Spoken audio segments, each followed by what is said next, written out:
Good morning students. वरदान के online classes के अंदर आपका हार्दिक स्वागत है।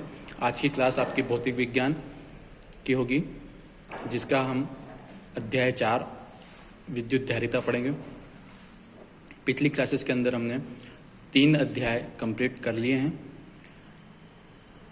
विद्युत क्षेत्र, गाउस के नियम एवं उसके अनुप्रयोग, और तीसरा अध्याय जो था वो विद्युत विभव था। आज का जो चैप्टर है विद्युत धारिता, इसका फर्स्ट टॉपिक है चालक एवं विद्युत रोधी। फर्स्ट है चालक। चालक क्या होते हैं? नाम से स्पष्ट है कि जो किसी भी क्वांटिटी का चालन कर सके उसे चालक कहते हैं।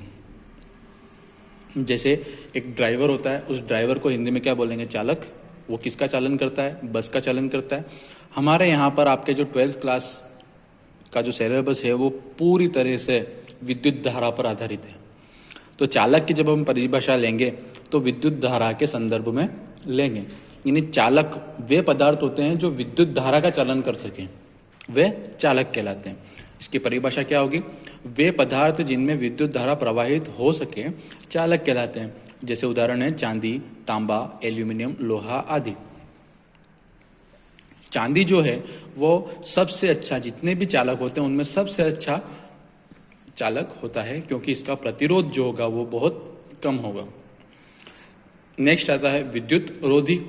विद्युत रोधी, रोधी का मतलब है रुकावट पैदा करना। किसके लिए रुकावट पैदा करना? विद्युत के लिए। यानी वे पदार्थ जो विद्युत धारा को प्रवाहित नहीं कर पाते हैं वो विद्युत रोधी पदार्थ कहलाते हैं।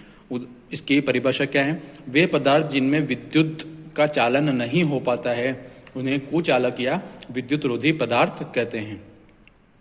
विद्युत रोधी का दूसरा नाम क्या है? कुचालक। इसके उदाहरण क्या होंगे? कांच, प्लास्टिक, रबर आदि।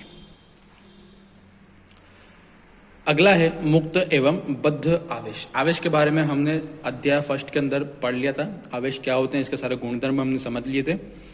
अब मुक्त एवं बद्ध आवेश क्या होते हैं? कोई भी पदार्थ होगा वो परमाणु से मिलकर बना होता है। अब परमाणु के अंदर इलेक्ट्रॉन पाए जाते हैं, प्रोटॉन पाए जाते हैं, न्यूट्रॉन पाए जाते हैं। और विद्युत धारा के लिए जो रेस्पॉन्सिबल होगा वो इलेक्ट्रॉन होता है। अब इलेक्ट्रॉन, किसी परमाणु के अंदर 2 प्रकार के इलेक्ट्रॉन होते हैं, एक बाह्यतम कक्ष के इलेक्ट्रॉन और एक आंतरिक कक्ष के इलेक्ट्रॉन।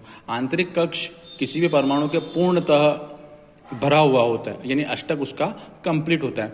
और जो संयोजी स्तर यानी बाह्यतम स्तर होता है उसमें इलेक्ट्रॉन जो होंगे वो पूर्णतः भरे हुए नहीं होंगे, कुछ कम होंगे। तो किसी भी परमाणु के जो बाह्यतम कक्ष के इलेक्ट्रॉन होते हैं यानी संयोजी इलेक्ट्रॉन होते हैं वो मुक्त आवेश कहलाते हैं। मुक्त इसलिए बोलते हैं क्योंकि पदार्थ के अंदर वो विचरण करने के लिए स्वतंत्र होते हैं। किसी भी एक परमाणु, जैसे हम माने एक परमाणु है, ये जैसे मैं यहाँ पर बनाता हूँ, एक लोहे का टुकड़ा लिया, ये इसका नाभिक और ये इसके आंतरिक कक्ष जिसमें इलेक्ट्रॉन पूर्णतः भरे हुए होंगे, और इसका बाह्यतम कक्ष जिसके अंदर मान लेते कि एक इलेक्ट्रॉन है। तो ये इलेक्ट्रॉन सिर्फ इसी परमाणु के साथ नहीं रहेगा, ये पूर्णतः स्वतंत्र होगा इस पूरे पदार्थ के अंदर घूमने के लिए, लेकिन ये कभी भी इस पदार्थ के बाहर नहीं आएगा। तो ये जो पूर्णतः स्वतंत्र होता है विचरण के लिए आवेश, उस आवेश को बोलते हैं मुक्त आवेश। परमाणु की आंतरिक कक्षा में उपस्थित इलेक्ट्रॉन बद्ध आवेश कहलाते हैं। और जो अंदर के जो इलेक्ट्रॉन हैं वो इस नाभिक से जो बंध बनाए हुए होते हैं उनका बंध बहुत मजबूत होता है। आकर्षण बल जो उनका मजबूत होगा वो कभी भी इस नाभिक को छोड़कर या इस परमाणु को छोड़कर पूर्णतः स्वतंत्र विचरण नहीं कर पाते हैं, बंधे हुए होते हैं, इसलिए इनको बोलते हैं बद्ध आवेश। तो परमाणु की आंतरिक कक्षा में उपस्थित इलेक्ट्रॉन बद्ध आवेश कहलाते हैं। तथा धातु से बने हुए चालक पदार्थों, परमाणु की बाह्यतम कक्षा के इलेक्ट्रॉन, बाह्यतम कक्षा को बोलते हैं संयोजी स्तर भी बोलते हैं, पदार्थ के अंदर स्वतंत्र रूप से विचरण करते हैं लेकिन पदार्थ से कभी बाहर नहीं आ सकते हैं। इन्हें मुक्त आवेश कहते हैं। अगला टॉपिक है परावैद्युत पदार्थ एवं ध्रुवण। ध्रुवण हम इसी चैप्टर के नेक्स्ट पार्ट में पढ़ेंगे। आज हम परावैद्युत पदार्थों के बारे में समझते हैं। परावैद्युत पदार्थ क्या होते हैं? सरल भाषा में बोलें तो परावैद्युत पदार्थ के जो गुण धर्म होते हैं वो कुचालक पदार्थ की तरह ही होते हैं। लेकिन एक बात ध्यान रखनी है कि सभी पराविद्युत पदार्थ कुचालक हो सकते हैं, लेकिन सभी कुचालक पदार्थ पराविद्युत पदार्थ नहीं हो सकते हैं। कैसे, ये हम आगे देखते हैं। पराविद्युत पदार्थ क्या होते हैं समझते हैं। वे पदार्थ जो विद्युत धारा का चालन नहीं करते हैं। यहाँ तक तो इसकी जो परिभाषा थी वो कुचालक पदार्थ की तरह ही थी, लेकिन इसके आगे कुछ और भी गुणधर्म है। क्या गुणधर्म है? परंतु विद्युत क्षेत्र में रखने पर विद्युत प्रभाव का प्रदर्शन करते हैं, ऐसे पदार्थ पराविद्युत पदार्थ कहलाते हैं।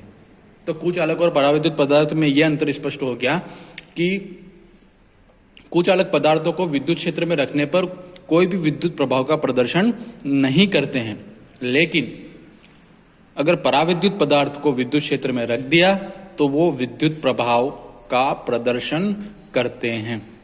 लेकिन अगर इन दोनों को विद्युत क्षेत्र में नहीं रखा तो ये दोनों विद्युत धारा का चालन नहीं कर पाएंगे, दोनों ही कुचालक की तरह की भांति व्यवहार करेंगे। तो ये जो विद्युत प्रभाव का प्रदर्शन है वही हम आगे देखेंगे कि वही क्या होता है, ध्रुवण होता है। पराविद्युत पदार्थ के जो उदाहरण है एबोनाइट, मोम, कागज, तेल आदि। पराविद्युत पदार्थ जो होते हैं वो दो प्रकार के होते हैं, ध्रुवीय पराविद्युत पदार्थ और अध्रुवीय पराविद्युत पदार्थ। फर्स्ट हम देखते हैं ध्रुवीय पराविद्युत पदार्थ। ऐसे पदार्थ जिनके अणुओं के धनावेश एवं ऋण आवेश के वितरण केंद्र परस्पर संपाती न होकर पृथक पृथक होते हैं, ध्रुवीय पराविद्युत पदार्थ कहलाते हैं। यानी इनका जो नाभिक है उसको एक बॉल की तरह माने और इलेक्ट्रॉन है उसको अलग बॉल की तरह माने। जैसे हम उदाहरण लेके चलते हैं HCl का। HCl के अंदर एक हाइड्रोजन एटम होगा, हाइड्रोजन का परमाणु होगा, और एक क्लोरीन का परमाणु होगा। हाइड्रोजन जो होगा वो धनात्मक होगा और क्लोरीन जो होगा ऋणात्मक होगा। यदि इनका केंद्र दोनों संपाती नहीं हो, यानी एक के ऊपर एक नहीं हो। संपाती का मतलब है जैसे ये मेरा हाथ है, तो पहला हाथ जब हम देखते हैं तो दूसरा हाथ नहीं दिख रहा है। इसका मतलब ये है कि दोनों के केंद्र एक समान हैं, संपाती हैं। तो जब इस तरीके की सिचुएशन होती है तो उसको बोलते हैं हम दोनों का केंद्र संपाती है। तो यहाँ पर हाइड्रोजन और क्लोरीन के जो वितरण केंद्र हैं वो परस्पर संपाती नहीं होकर पृथक पृथक होते हैं। अगर मैं इस तरीके से रखूं हाइड्रोजन और क्लोरीन तो मुझे दोनों हाथ दिख रहे हैं, एक को हम हाइड्रोजन मान लेते हैं और एक को क्लोरीन मान लेते हैं। तो हम जैसे देख रहे हैं कि दोनों हाथ दिख रहे हैं, यानी इसका केंद्र यहाँ पर होगा और इसका केंद्र यहाँ पर होगा, दोनों एक दूसरे से संपाती नहीं है। तो इस केस को बोलते हैं ध्रुवीय पराविद्युत पदार्थ। ऐसे पदार्थ जिनके अणुओं के धनावेश एवं ऋण आवेश के वितरण केंद्र परस्पर संपाती न होकर पृथक पृथक होते हैं, ध्रुवीय पराविद्युत पदार्थ कहलाते हैं। इनका स्थायी द्विध्रुव आघूर्ण होता है।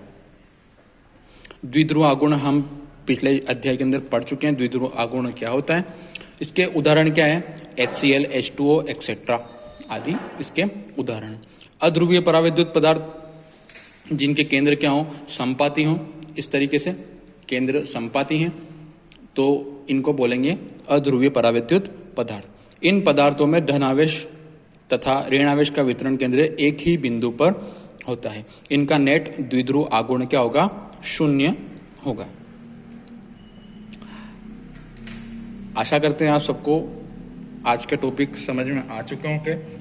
इससे रिलेटेड कोई भी क्वेश्चन हो जो आपको समझ में नहीं आए हो तो मुझे मैसेज करिए, अपने क्वेरीज पूछिए, मैं आपका तुरंत ही जवाब दे दूंगा। मिलते हैं नेक्स्ट वीडियो में, तब तक के लिए धन्यवाद।